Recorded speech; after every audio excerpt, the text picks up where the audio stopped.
লন্ডনে ম্যারাথন হচ্ছে, এইভাবে শত শত হাজার হাজার মানুষ শুধু দৌড়াচ্ছে, এক প্রান্ত থেকে অপর প্রান্তে যাচ্ছে। একটা সুনির্দিষ্ট স্থান করে দিয়েছে যে ওইখান থেকে দৌড়টা স্টার্ট হবে এবং সুনির্দিষ্ট একটা স্থানে গিয়ে দৌড়টা শেষ হবে।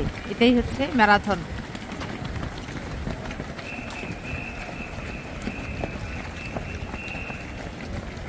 দেখতে পাচ্ছেন শত শত হাজারো মানুষ এভাবে দৌড়াচ্ছে, ম্যারাথন দৌড়।